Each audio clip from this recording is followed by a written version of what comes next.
This is always the fun part of streaming, is knowing how many is waiting around for everybody. But that is okay.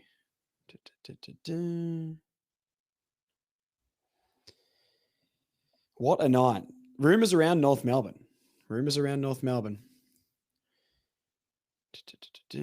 Welcome everybody to the live stream. We're going to start it very, very cruisy here.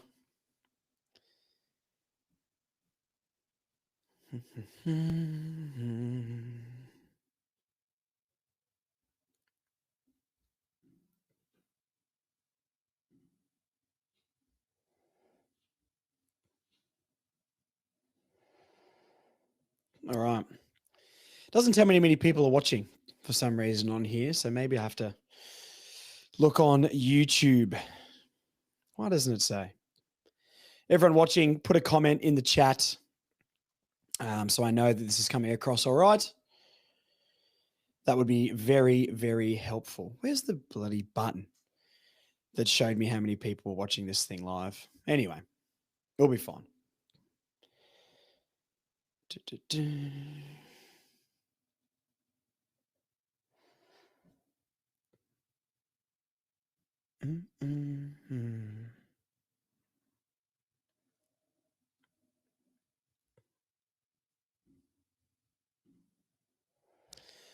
All right.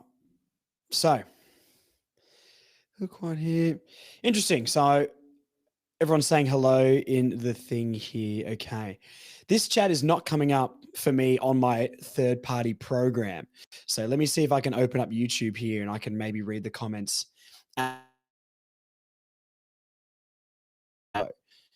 Hold on. This is the beauty of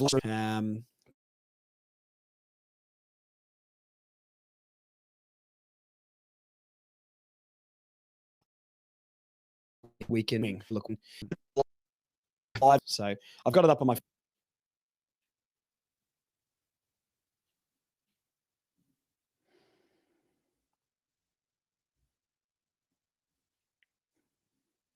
apologies if I look down then. So I can actually read these comments. I can't believe they're not coming up on my little program here, and it's not showing me how many people are in here, but I can just do it on YouTube, I guess. It's freezing. Yeah, it should be okay now. Sometimes my internet kicks in and out. So let's see how it goes. It's very frustrating that I cannot see. I can't see what's going on. We'll give it a few seconds here, and then we can get into chatting. Put comments down. I mean, we can chat about some stuff anyway here. Have we got anything spicy? I mean, look, so many people saying hello. That's so nice. Apologize if I look down. I don't know why it's only coming up on my. I'm not going to do it on YouTube as well. I don't want this to screw up with the feed. But look, the data's on the phone, and hopefully this all works out. Hopefully it all works out.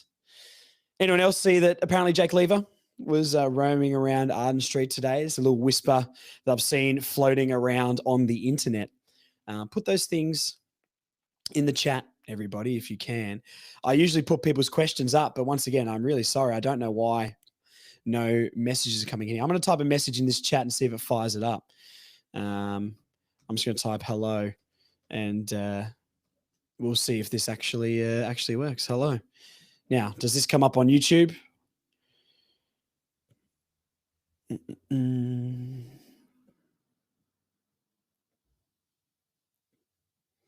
For some reason, no.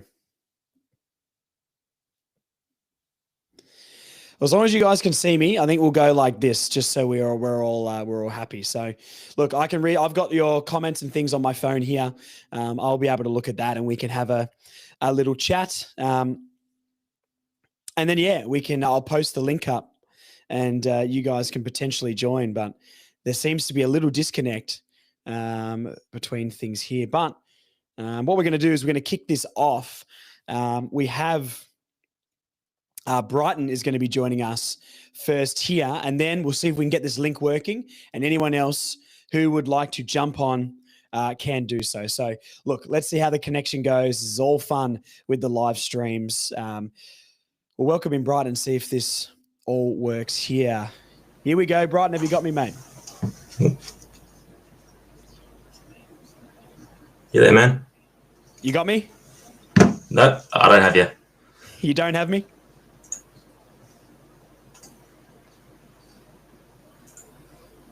You let me know when you can hear me. I'm just going to keep talking.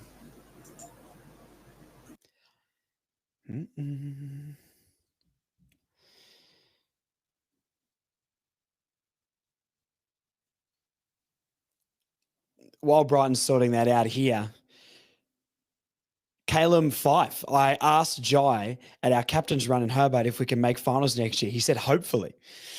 Hopefully is fair enough. Hopefully is absolutely fair enough. Brighton, I can't hear you, mate. Your sound is gone for me. Oh, no. Hello. Yeah, I got you now. Oh, fantastic. But now I can hear myself talk.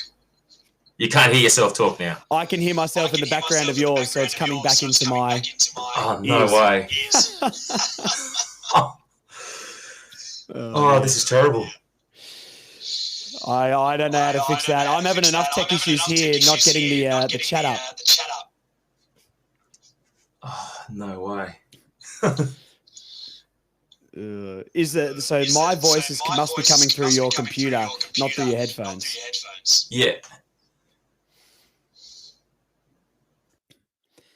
So if you're on it and you're on Riverside, there should be like a mic and a cam button. If you hover over the mic button, you should be able to click. Yeah. You know what it is, or speaker. Sorry, go over speaker and select your headphones you've inputted. Okay.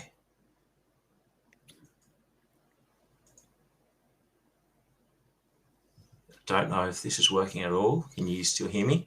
I can still hear you. Can you hear me? Yep, I'm hearing you in the headphones. Mate, we're done. We're on. Oh, look, elite. Unbelievable. Thanks for everyone for sticking with us through this. Look, my live chat is not working on my third party here. I've got it up on my phone. We're really going, we're grounded today, and this is exactly what we need. So, I've got to try and get the link up for everybody on the YouTube somehow. But welcome to the show, Brian. I'm glad we finally got you on, mate, because long-time fan, down in Tassie, big North fan. Yep. How do you feel like the boys are going? Yeah, I feel like the boys are going reasonably all right. Like, it's hard to sell a successful year, even though, the last two games was really just such a high note to leave it on. And, like, you're just hungry for more. Like, it's just typical North fashion to hit some hot form right when the season ends. Like, just bring on 2026, man. I'm pumped. I kind of didn't want it to finish, to be honest. I mean, here I am all year going through and being like, oh no, we got to sit through another one of these. And you know what? I was actually pretty happy at the end of the year. I've talked about this on the review pod, but I'm interested, and there's some little rumors going around today. I want to start maybe with the show after we talk about maybe your thoughts on the season. We've been rumored sort of with Jake Lever has apparently been wandering around Arden Street today. You know what? Let's talk about this really quickly and get the chat going, and then we can talk about how you felt about the season, because I only read this within the last hour. What's your first reaction to hearing that Jake Lever's walking around Arden Street? Just your first reaction, anything that comes to mind? Well, I mean, first reaction is like good. Like there's someone wanting to come to North potentially. Yeah. And like honestly, with what we've got in our defensive stocks, like we really do need something that is either low tier or better. Like I think it's a line in the sand moment for North right now, where like we know our defense is our weakest position. Just that cannot be out of question. Yeah. And like, hey, if Lever can bring that Logue level or better, and again, like it's nothing to pull down Logue. Like he's a good player, but we do need to start setting a higher standard, raising our floor, and just aiming for better strides to improve our defense.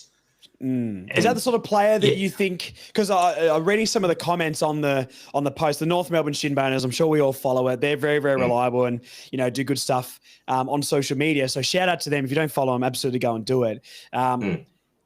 they're talking like a lot of the commentary around it was like, well, Comben is that interceptor, but do you think Comben will be that interceptor long term, or like body size, he can turn into that one-on-one sort of defender? Because I think one-on-one this year, he was pretty good. I can't remember many times where I've gone, hey, what are you doing, mate? What is, what's Comben doing getting thrown out of that contest? So, do you think he comes in and upgrades it for Logue, or do you see it switching around a different way? Well, there's definitely room for it to be a bit of a mix and match, but straight away, I think Comben has to be our intercepting key forward. Like that's his one wood. That's where he's at his best, in his element. But like compared to last year, he has improved on his 1v1s in winning out of the contest. Like Comben has taken another step. And I think it just needs to be just set in stone that Comben has to stay as that intercepting defender in defence. Like none of this nonsense putting him up forward anymore. And like to touch back on Lever, like he's not my first preference, and I don't think he's anyone's first preference. Like I'd be interested in, say, a Jordan Butts or a Sam Frost. I mean, Cam Wilkie, he'd be amazing to get, but he's touted as the Saints' next captain, so it's very hard to see. He signed a year deal with the Saints too. Has he? I think he did sign. So would you take a Frost over a Lever? Interesting. Well, it's just a younger body, you see. So, like, obviously, we want to look at that age demographic and try and find players that'll fit it, like a Windhager. But yeah, like, just as long as we are addressing our key defensive stocks, I think that is a step forward. I mean, at best, we've got to delist some more players, so we've got room to add, like, for our stocks.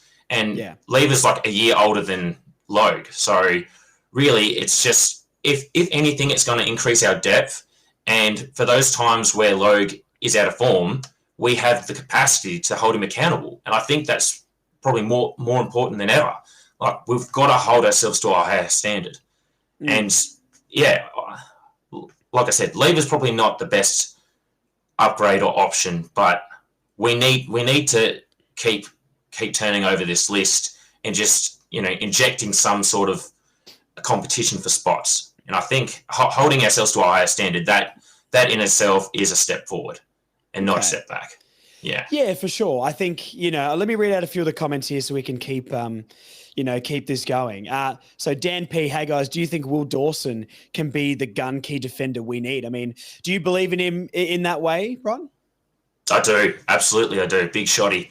Honestly, like, I was surprised he wasn't played as often as he was, but we did get to see a further glimpse into how he's developing. He's certainly building and putting on the weight and the muscle mass. Like, he's an absolute beast of a bloke. Came back big, yeah. Yeah, and, another pre-season, he's coming back bigger. Like, he'd have to be. Like honestly, I've got nothing against Logue. I would have preferred to have seen Will Dawson in for a few more games, but we have that capacity again to hold players to a more higher level of accountability. So really, like, honestly, it's just the sky's the limit to what we can achieve in turning over this list. And I think Will Dawson definitely has a spot to be that, big body defender.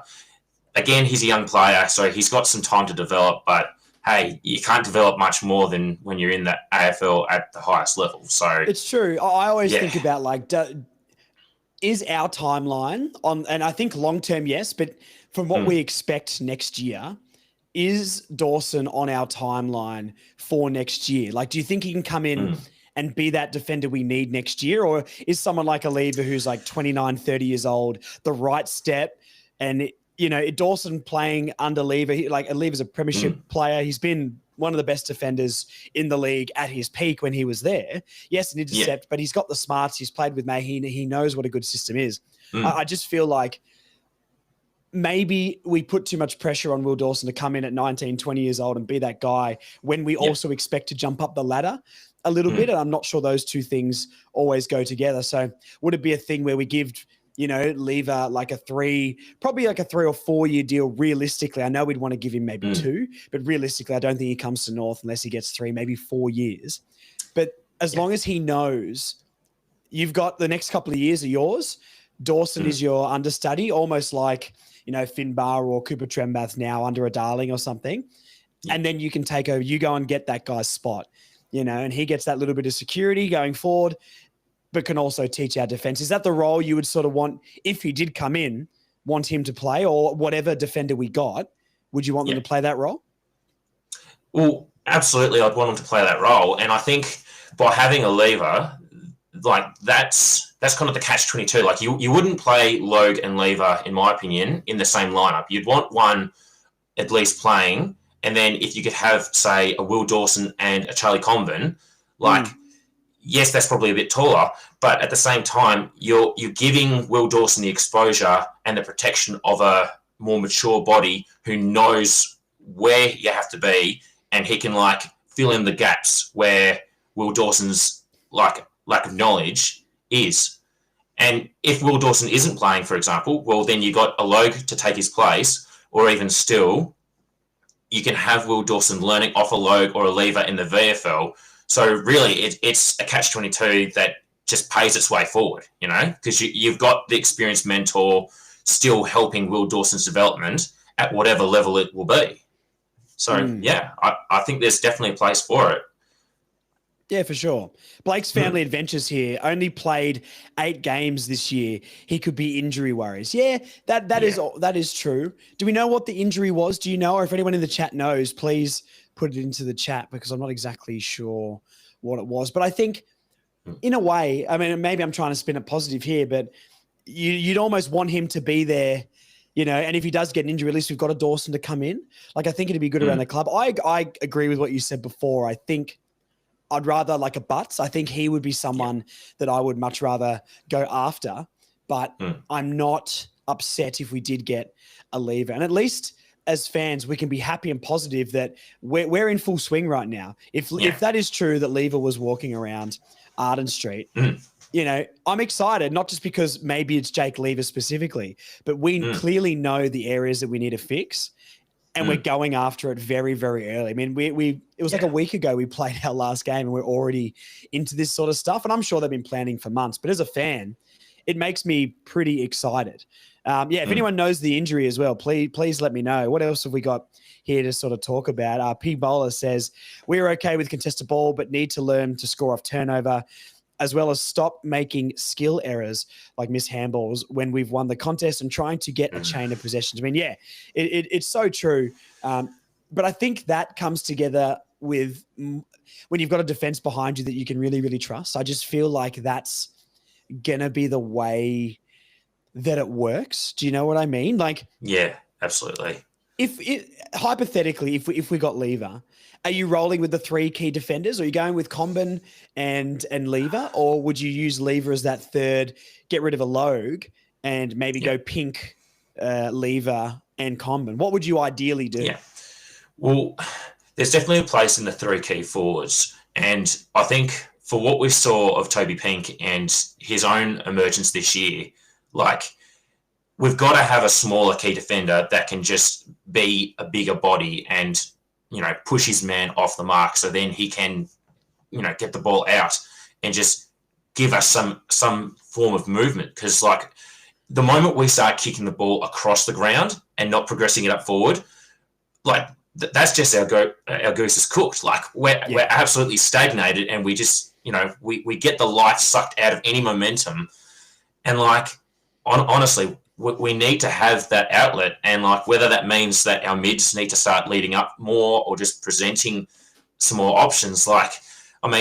Even the rumor of Charlie Spargo, he's been linked to potentially being a target to come back to North, come to North. Come to North, yeah. And again, he's got his own injury issues, issues, but I think for a Charlie Spargo, he might be an upgrade from a Robert Hanson Jr., where he can play either half forward, wing, half back.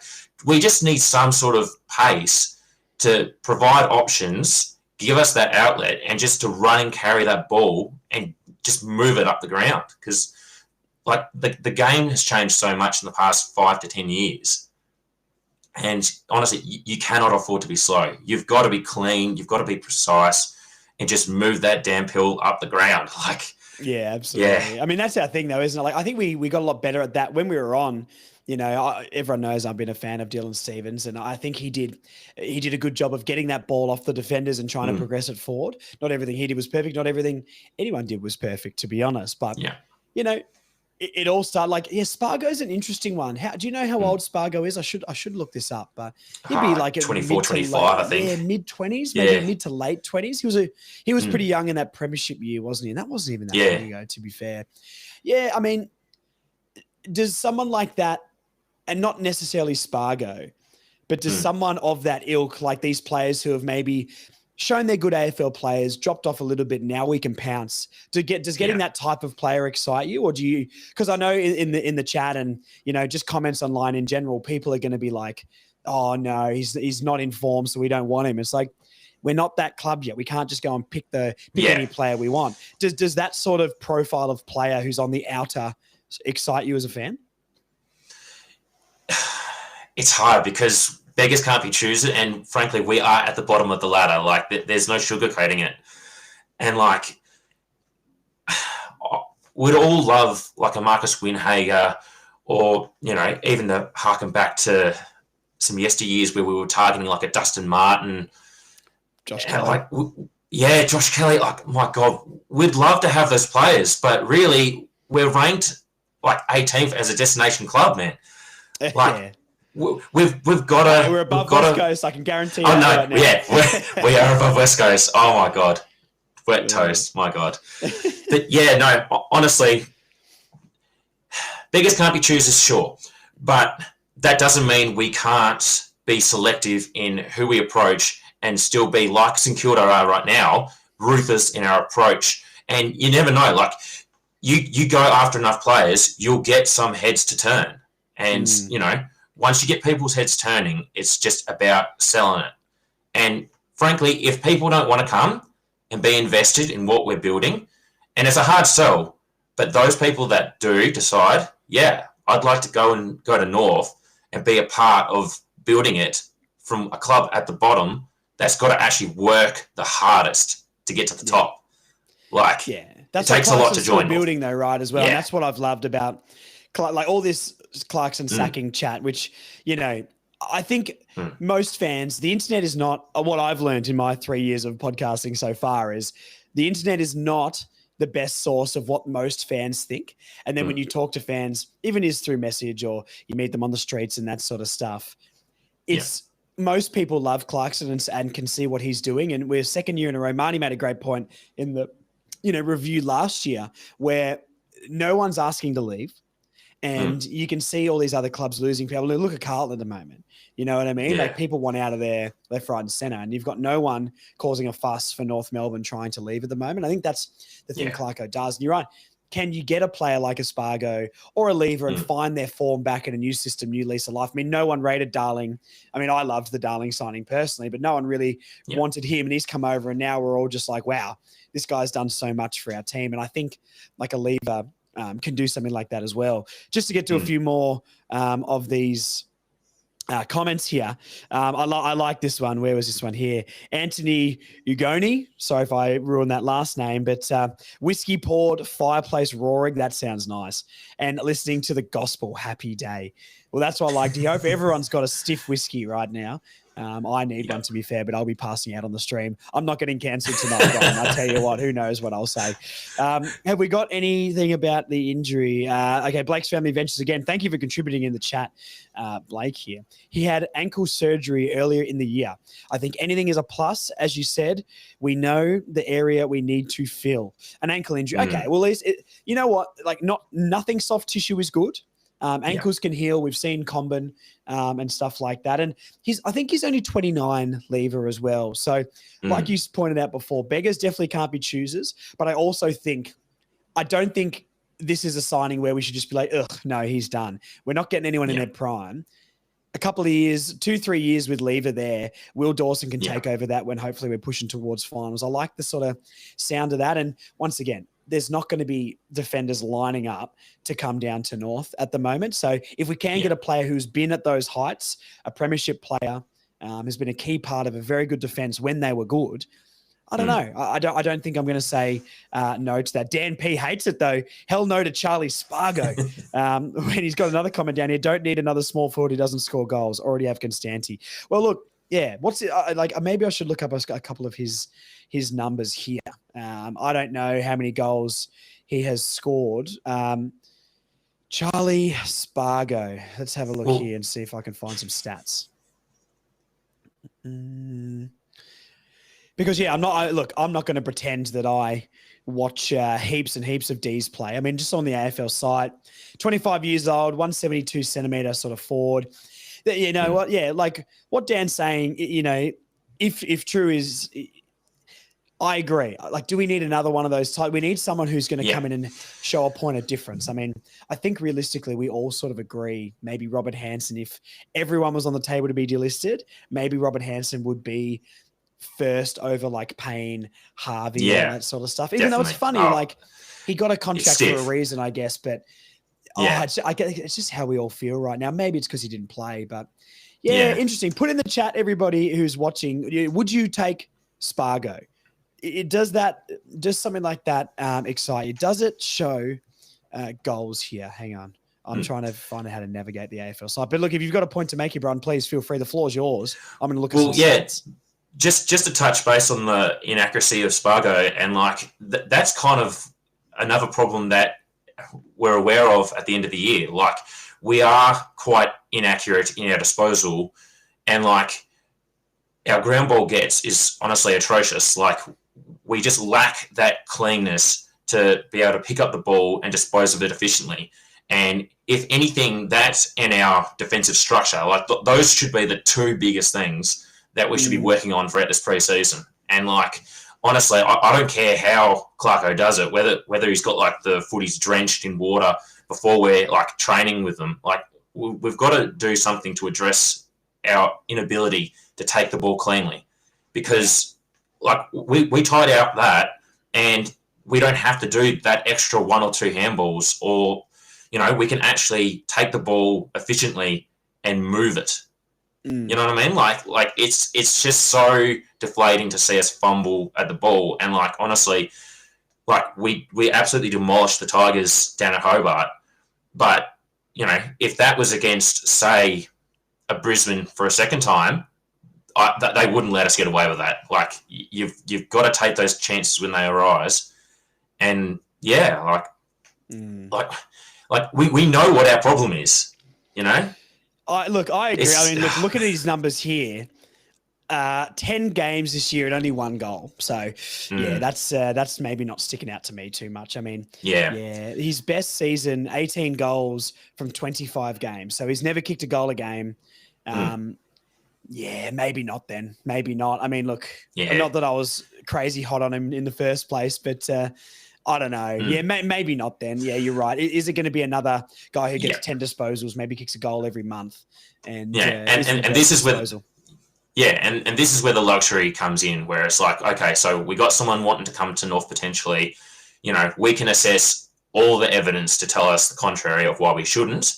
And then it's like, well, we got to contemplate about how, you know, okay, so if we bring in Charlie, how can we turn it around to make it so then this isn't just going to be, like you said, like a total list clogging move. And, you know, do we have the belief to do that? I'd like to think that we do have that belief, but we got to look at what we've got and what we're willing to do work-wise. I mean, he's a more mature body. He can probably do the distribution side of things a lot better. But again, if we don't dispose of the ball efficiently and accurately, then we're going to cause a turnover. And again, our defensive structure's got to hold up against that. It's all about the turnover. Yeah, that is true. I mean, look, the chat here is not loving the Spargo thing. So look, let's say no to Spargo. Some more comments here. Yeah, Luke O'Callaghan. Lever would be huge in our backline. He's been in an elite premiership backline. If anyone can bring structure, leadership, and experience where we desperately need it, it's him. And add Butts also. Go after both. I mean, geez, does that mean a Dawson doesn't get a game? I mean, the Combin's a lock. I think we can all agree with that. Yeah, I like the thought of Pinker's depth. I love Toby Pink, and everything he's been able to do for the club this year is fantastic. But, you know, I do think we can upgrade on that long term. And if he's there to push the back line, I think that's great. I mean, both would be crazy. One on Spargo here. It's Luke back again. Look, actually, no, this is hell no to Spargo's from Dan P. Well, all right. So here's another option. So think more medium defender, a position that we're really lacking for depth. And there is a link, however quiet it is, of Brandon Starcevic. So, well, this is the one, isn't it? And I love the Starcevic thing for me is so exciting. What I'm going to do really quickly, Brian, we're going to keep chatting here in a second. If anyone else wants to jump on and like Brighton is now and have a chat to me about the season, about all the rumors and that sort of stuff, say yes or say I want to come on in the chat, and then I'll post the link because we're going to try and get as many of you guys on as possible tonight. So let me know in the comments if you'd like to come on. If so, I'll post the link down there and you can click it and join the waiting room, and I can get all you guys on, because I want to know your thoughts. Even if it's for 2 minutes, 5 minutes, 10 minutes, get on. And this is the point of these live streams. It's fun chatting to everybody here. A few more here. I mean, P Bowler, no to Spargo.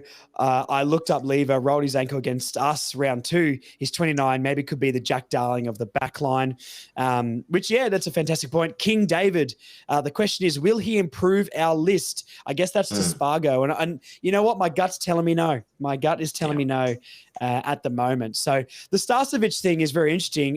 Michaela is here. Heard Starcevic wants midfield time. Interesting. Well, I hope not, because we're stacked with mids. We've got Windhager to chat about as well. I mean, there's a lot going on. And look, Windhager's got another year added to his contract recently for the St Kilda. So it's up to 4 now. And we're offering 5. Yeah. But we got to go hard. We do. Offer him a bit more coin. I'm happy to give 22 years old.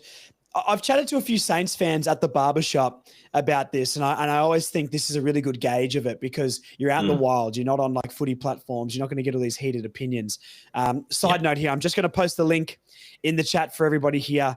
It's obviously under Further North. Click on the Riverside link, and you can come and join in a second if you would like to join as well. If not, we're going to keep chatting to Brighton. We could go all night. Who knows, mate? But we're good, mate.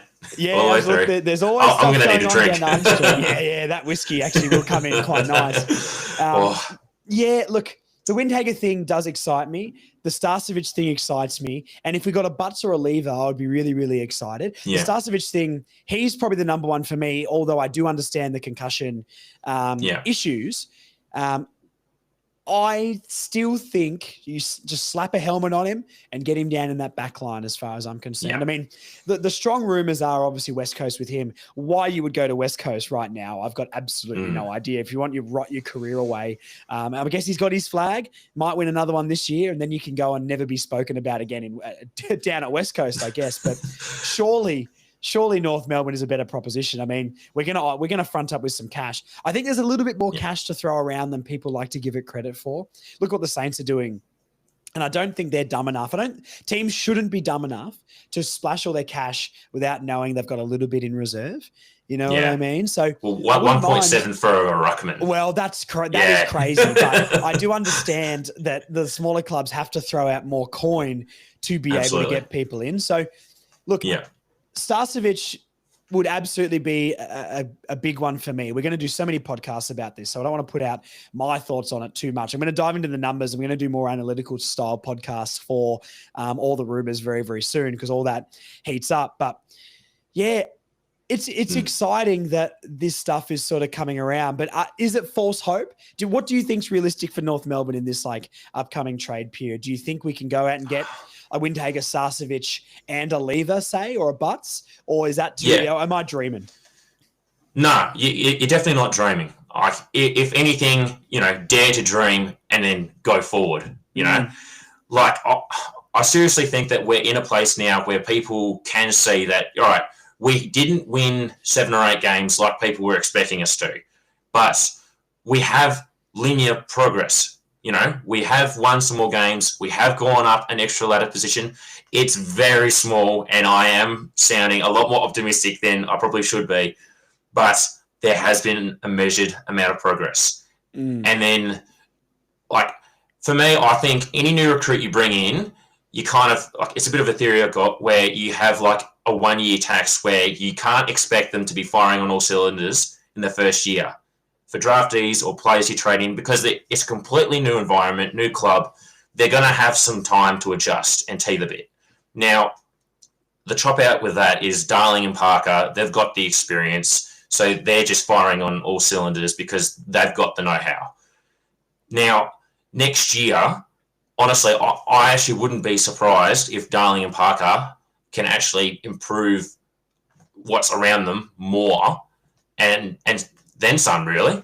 And I think to go back onto your point of who we can target, it just takes that one head turn, and then yeah, I've got something on the line here.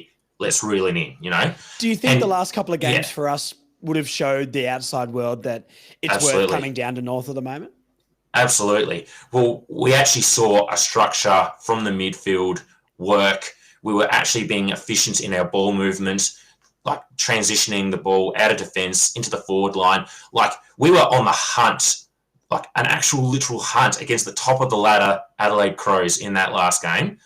And you had to lose by yeah, no, absolutely. And like to lose by 13 points, like that's an indictment, literally. And like we could have won that game, and I'm kicking myself still that we lost it. But you can't focus on the loss alone. You've got to look at the highs as well as the lows. And as far as a sell for players, I think we've got a lot to offer. And yeah, honestly, it's, if they're not interested in coming, then sure, that's your lot. You're not willing to work hard enough for what we're about. But hey, you just got to go after players like a St Kilda and just offer it. And the beauty of offering contracts as well is you can offer like a criteria for a trigger or two to help entice them a bit further. Like, there's ways that we can protect the club at the same time and not, throw us into another Pollock-esque kind of deal. Sorry, Jared. Well, thanks for bringing that up, mate. I've only just got over that, actually. Let me breathe, mate. Come on. We will never be over that. Well, that is true. We've got Fabiano is here. Yes, a fantastic fan there. A key defender, mid-sized defender and a defensive mid, and we could be a top 8 side. The lid's off for Fabiano. Unbelievable. Yep. Fabiano, if you want to join the chat again, mate, if you want to come on the pod and give us your thoughts, please click the link and get back on, because the more people to chat, the better this will be. Not that I'm not loving chatting to you, Brighton, of course, but, we want as many fans on as we possibly can. We've got a few more here. Foss Jam. West Coast want to rot the system by getting Starcevic as a free agent and not diluting the Allen compo. Never been done before, but hoping for an exemption. Yeah, I have heard this sort of chat that they're suggesting we won't take pick 2, but then, sort of make sure that we get Starcevic over the line. Why would Starcevic want to go to West Coast? I mean, I'm assuming he's from WA, but geez, no one's desperate enough to go home to play for the West Coast Eagles, surely. Maybe they have nice showers. I don't know. Like, Gina Reinhardt money over there, mate. That's what gets people. Yeah, and look, West Coast are learning in a brutal way that money alone just doesn't buy success. No, and look, it's gut wrenching that you got your mate Big Ant who comes on, and you just hear the misery in his voice. He's so sad. He's so sad. I really do. Take me back to the days of like the Oscar Allen, Nick Larkey bets and all that sort of stuff. I think on one of the preview pods last year, he definitely told me in person at the barbershop that West Coast will be above North on the ladder this year. He goes, we won 5 games last year, mate. We're not going to go under that. We're going to win 7. That was his prediction. Big Ant, I'm sure you're not listening, but if you are, I love you. And you're my favorite Eagles fan I've ever met, which isn't a long list. Yeah. But hey, you're at the top of it, which is very, very exciting. So Rue Girl 49, a little off topic. Just got home from the VFLW grand final. Really hope that the success of both our women's teams rubs off on the men. Look, yes. I completely agree with that. Awesome job. I mean, some of the scenes at when the siren went, the girls got around it. I tell you what, I've never got to a VFL W game before, so maybe I've got to dabble in that. Does anyone know what the ground that was played on was, because it looked old school and it looked like it was in the middle of like regional Adelaide or something like that. But it looked like there was a decent crowd there as well. So look, Rugo49, if you're in the chat, please give me the details. I want to know. And give me some insight onto the game. Well, the women are going to go to back-to-back at both levels, I think. It's super, super exciting. I mean... unstoppable. Oh, man. And I still haven't learned Blathen. Someone did tell me how to say it, say her name properly, and it's something like I would have never even thought of. But Blathen Boge, or whatever her name is, number 10, I believe it is, for the AFLW girls. Mate, she's going to be a star. I'm so excited. She's my new favorite player. Vicky Wall and Tess Craven, of course. But look, let's chuck her at number 3, I reckon, because she was so exciting. Nearly kicked goal of the year, to be honest. Let's have a look at a few more of these comments here. Gus Millington, thoughts on the All-Australian / squad? Oh, I mean, look, sorry. if you want me to be 100% honest, I don't think Sherry was the All-Australian ruckman this year. I think he should have been last year. I think Gawn was better this year. But the reasoning that people gave for Sherry not getting it this year is rubbish, because they go, the 3 games cost him. Well, Gawn missed 6 games last year, and Jerry absolutely daddied him when we played the Demons last year, and he didn't get it in. Gawn got the biggest legacy pick ever. So look, I can he absolutely should have been in the squad. How Luke Jackson is in the squad, or half a season of Brodie Grundy is in the squad over Tristan, is just ridiculous. But should he have been the starting All-Australian ruckman? Honestly, I love him, but I don't think so this year. But last year, locked on, absolutely should have been. What do you reckon? He should have made the squad, like the 40-man squad at least. I think, honestly, it's a pretty poor selection panel when you've got the likes of Laura Kane and Kane Corns dictating who should be and shouldn't be in the team. And honestly, like, I'm trying to look at it with a glass half full that, all right, Sherry, Sheasel, Curtis, none of them made the 40-man squad. So maybe instead of looking at it in a negative lens, we should try and look at it as, well, all right, maybe this can be a bit of a challenge to their own skills. And this off-season, just work on themselves and, use that as a bit of an ignition to put the fire in the belly and be like, nah, 2026, I want to come back better, stronger than ever, and really put a rocket up their ass, and just come back all guns blazing. Like, we've got an ability to have a fierce desire and really just drive home a new brand of what it means to be a shin boner. And I just think, all right, they didn't make All-Australian, but like Adam Simpson said it on SEN this week, that, it looks nice on the CV, but really it's not as good as what a best and fairest can be. And I think, as far as I'm concerned, Sherry should be our Sydney Barker medalist this year. I think so, yeah. Yeah, and that's going to look better than an All-Australian jumper. Really, for sure. Is. I mean, we know. I mean, Sherry, he's just getting into the prime of his career as well. I'm sure he'll make a few. I mean, look, the ruck stocks, Gawn. I will always say Prime Goldstein is just as good as what we've seen from Max Gawn. And I know most underrated podcast. We're super, super biased. I understand that, but people don't get, like, Goldstein was in a Brownlow race in 2015. How he's only made one All-Australian team through his career is fraudulent. But I also think Gawn has dominated the ruck in a period over the last, 5-6 years where we haven't seen some fantastic ruckmen in the league anymore. I mean, Goldstein's period, you can maybe say it for Goldie a little bit as well, but Goldie was sort of like really built his name in that period of really, really good ruckmen.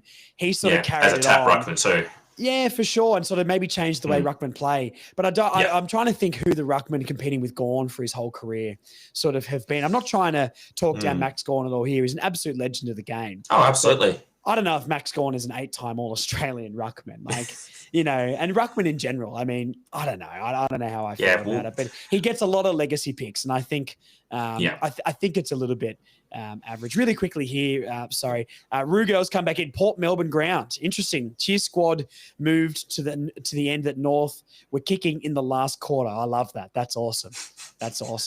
God,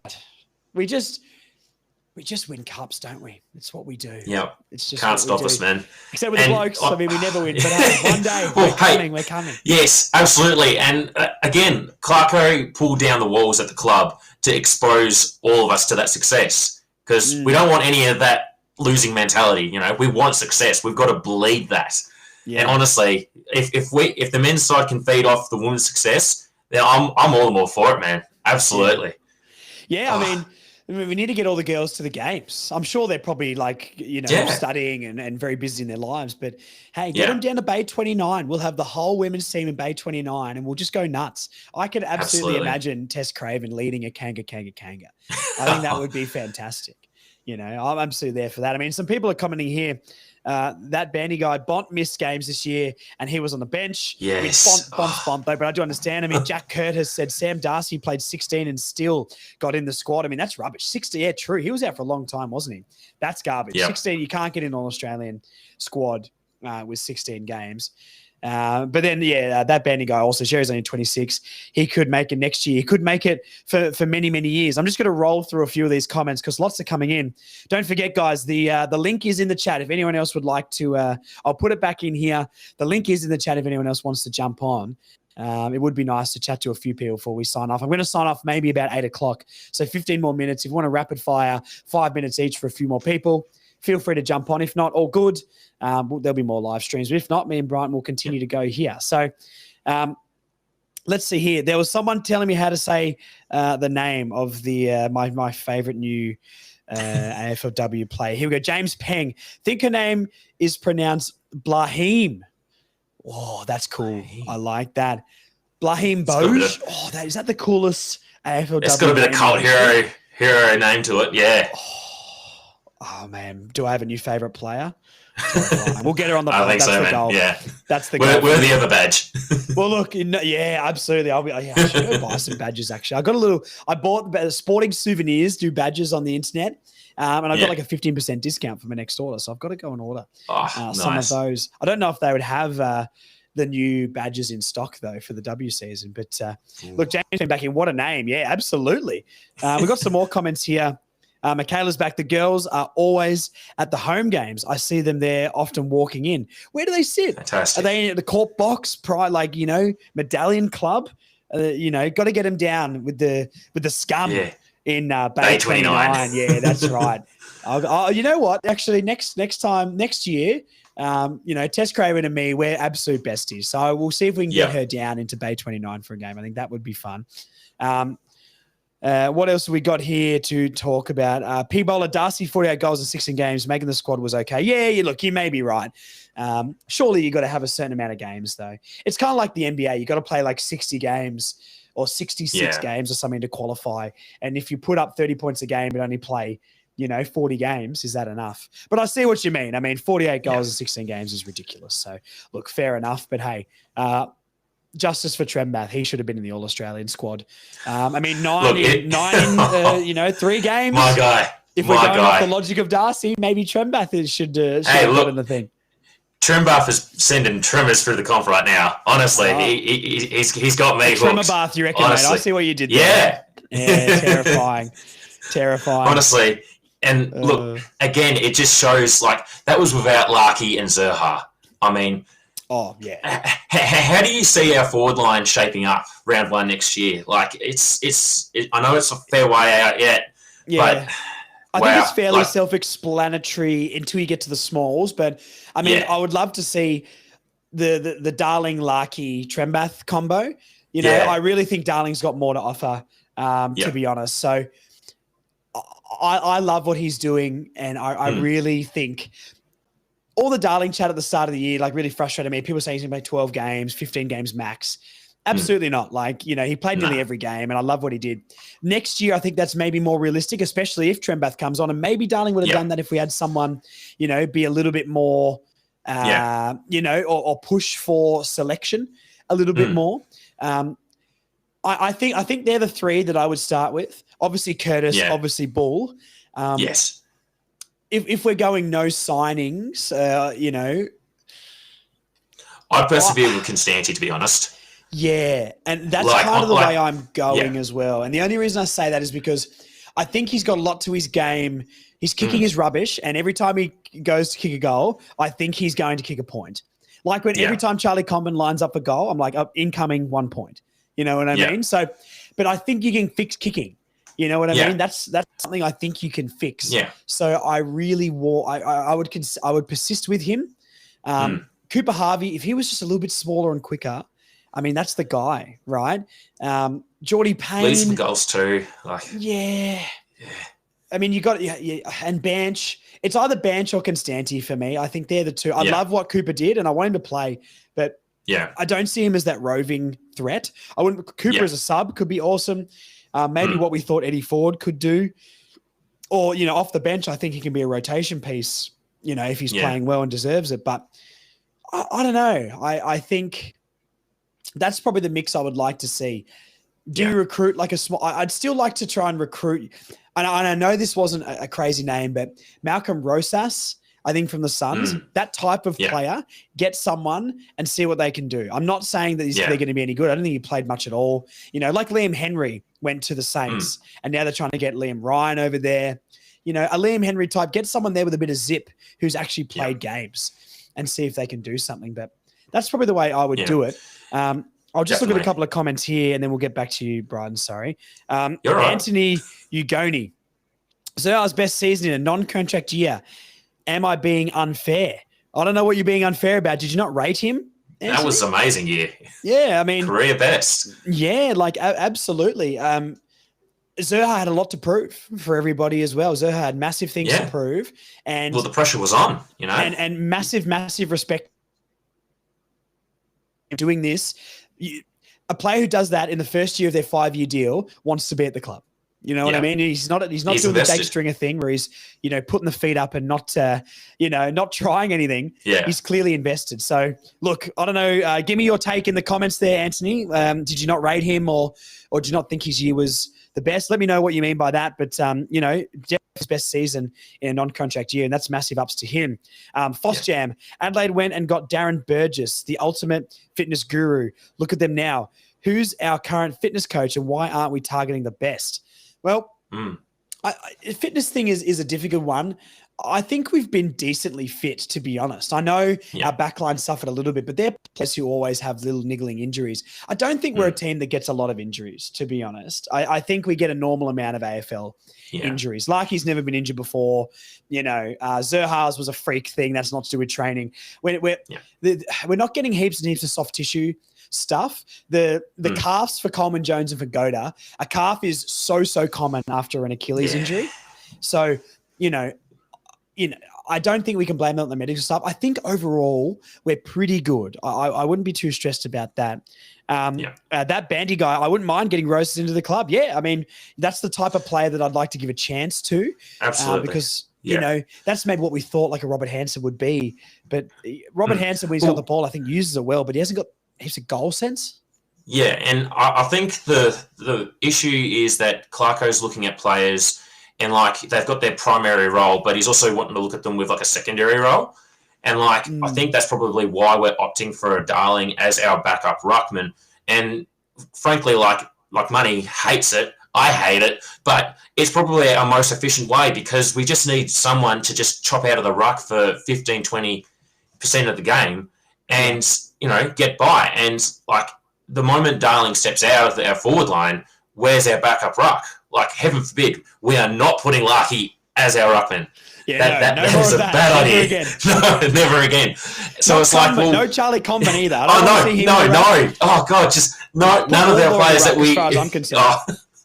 Hey, look, put a helmet on his head. That kid's unstoppable. Hey, I said he should have been in the ruck down at the Hobart game to get 55 disposals. Just get him in there. Constanti, sweep the leg. That's what I want. Absolutely. Yeah, but honestly, it's honestly looking like that's the mold of player that Clarko wants. He wants them to be flexible. So then, if we have a player go down, we can just shuffle the cards a bit. So then we can set up, structurally, and honestly, we gotta perform at our primary role though. So for players like Constanti, who they have to be a goal kicking small forward, that's what he's got to work on. And again, we know what we've got to work on. So for Constanti, it's simple: defensive running and just working on his goal kicking. Once he straightens that up, that's 3 goals that we could have potentially gotten from him in that game against Adelaide. Like, yeah. It's honestly and gettable shots too, and you can fix that stuff. That's mechanics. It is confidence, isn't it? So, yeah, you've got to remember he's 20 as well. We've got to remember it's his first season ever playing a game, so we can't write these blokes off. I mean, we would have walked Pink and Stevens out of the club last year. Not me personally, but like a lot of the fans would have walked them out of the club, right? So, and now they're best 22 players at the moment, like it or not. That's what they are. So, you know, I think it's very, very interesting. Anthony has said here, definitely rated him in his past non-contract years. He just didn't bring it. Yeah, absolutely. Absolutely. But we always knew he had it there. But you're right. The last few years for Bull, he wasn't bashing blokes as much and maybe not getting on the scoreboard as much, got lost in games. But, you know, maybe signing that contract gives him the comfort.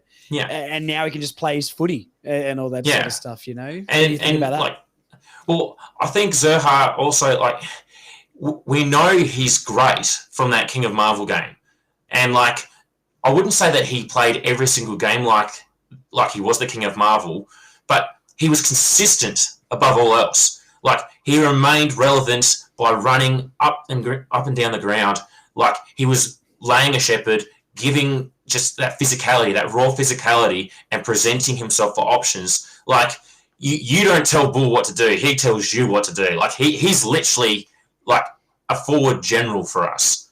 And like, honestly, we didn't have Larky for the last few rounds of the year. And I think Zerha, like, he stepped up, you know, he took the mantle. And all right, we had Darling, and I'm not taking away anything that Jack did, but I feel like Cam really did step up to try and, you know, hold the troops together and just coordinate our forward attack. Yeah. Like, you know, and that's what we want. We want consistency, but there's nothing to say that we can't raise the level a bit. And I think as the year got on, Zerha soldiered through injuries. Like, he was bruised and battered by the end of the year, Bull. Like, honestly, he played his heart out, and we cannot ask for more than that. You know, credit to him. Yeah, completely agree. I mean, and he is that North Melbourne sort of through and through sort of player. Like, you know, body language isn't always the best thing to go off. I think, you know, a lot of us thought I definitely thought he was out the door. I'll put my hand up and say I thought he was gone. And credit to him that clearly he's a quieter guy. He's not going to be the life of the party. But look, if he loves the club and wants to be there, they're the sort of players that we want on the list. And hopefully players like that can convince others to come over. So look, I'm going to read a couple more comments. We might finish it up because it is nearly 8:00. I still haven't had dinner yet, and I'm getting hungry, and that's not good for anybody involved. But thank you so much to everyone for jumping in the stream. We will do more streams. Fabiano says, hey Josh, trying to join the stream at the minute. Unfortunately, the technology is failing me. Don't think it's going to happen for me tonight, mate. That's all good, mate. Look, I've had a couple of tech issues here as well. So maybe it's something to do with that. Look, message me on Instagram if you can, and then I can send you a link before the show, and I can get you on next time. So DM me on Instagram if you can, and we'll get you on next time, sir. We can do a pod like me and Brighton have done together here on a live stream. Go for it. Loved it. What else we got here? Michaela, Larky 42 goals, PC and Bull 38 goals. Then Darling 24 forward line. I thought was our biggest issue last year, but wow, the improvement's been huge. Darling himself been huge. Absolutely. Absolutely. Yeah. Jack Darling, I mean, you build him a statue as far as I'm concerned. Michaela knows ball. That's what we know. Absolutely. And if next year we can break that 40-plus point for all those players, again, it's linear improvement. Who's to say how far we can go? And better yet, you know, if we can work on our shortcomings, so like Curtis and Sherry, I hate that they got suspended, but if we can just work that system as much as we can and possibly get around it so then we don't get suspended for stupid decisions, then, and that's not stupid decisions by their part, it's honestly by the AFL. But yeah, you give them 3 or 4 more games, we're breaking that 40-goal mark. Like, honestly. Yeah, absolutely. We've got the coal face well and truly afire, and now we can build on it. Yeah, you're selling me a dream, Brighton. I'm excited, mate. The lid's off. The lid's off. Let's go. Come on. A few more comments here. Foss Jam, what's with the hyperbole? Interesting. Hyperbole surrounding Dersma. I don't know who or what to believe. To be honest, is he being sooky or has he always wanted out? And I think we got Glenn Lavender as well. Dersma apparently playing with a bad shoulder and needs postseason op. So it seems odd that he'd have the sooks because of limited impact or opportunities. Really quickly. I mean, I've got a couple more comments to read out here, and then we can maybe chat about Dersma. But the band also, if Dersma wants to be another Horn Francis 2.0, then let him leave. We will find someone who is more committed. Clarko is not going to be handing out spots easily. He needs to work a lot harder. And McAllis has agreed, the bandy guy, if we can get something suitable that works for us, let him go. Yeah, I sort of agree with that. I just don't see, unless he comes up to be a Nat 5 type, which I've just never seen in him, or a winger. I just don't see it. I mean, PC and Bull are there long term. And then we've got Trembath and Larkey. And I'd say we'd probably try and recruit another key forward long term as well, or if Whitlock comes on. It's just really, really hard. We need smalls. And if we can get players, I mean, if we go to the Saints and say, hey, there's Dersma, can we have Windhager and if we could get one of their first round picks or like even a second round pick, I'd really take it at the moment because I think we've got so much of a core here that are locked in. I'm not really too fussed about value exactly in a trade as long as we're getting the right thing back. If we pay a little bit of overs, it doesn't really bother me that much as long as we make the smart decision and get the right thing in. Yeah, well, I mean, and the ball's in our court because Dersma's still got 1 year left on his contract. So we can dictate the terms of how that deal's going to go down. We can ask for a ridiculous high price and be like, look, if you want him, come get him. You better pay up or just shut up. Because frankly, he's disgruntled and he's been battling a shoulder injury for the whole year, is my understanding. And I think it's even his opposite shoulder that's been playing up. So really, he's not able to perform at his highest level. And it's such a hard forward line for Dersma to break into. We've trialled him on the wing. We've trialled him in defence. In the VFL, we ran him through the midfield. It's honestly hard for Dersma to build some continuity behind and actually build some form when he's all over the show. So I'm sympathetic for him. I don't buy into that he's necessarily sooking. If he wants out, 9 times out of 10, if a player requests a trade out of a club, that trade will be made, So I don't think North will make the trade unless we're getting paid our due. That's smart. Frankly, we've got to start doing that stuff too. But I guess, look, slightly counteracts what I said before, but I think as long as we get something back that suits the team, and this is what we talk about all the time, right, is stop drafting potential now. We've got enough potential. Get the players in the positions that we need. And that's why I don't hate that we went and got Whitlock. You know what I mean? I know we gave up a potential pick 3, but pick 3 is before all the bloody compromisation comes in and pick 27's after all the compromisation.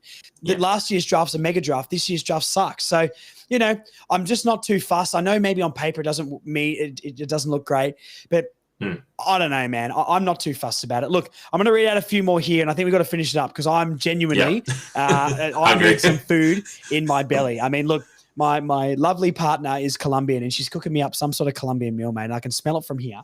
And I need to absolutely rip into that. It was absolutely unbelievable. Have you ever heard of a plantain before, Brighton? You know what plantain is?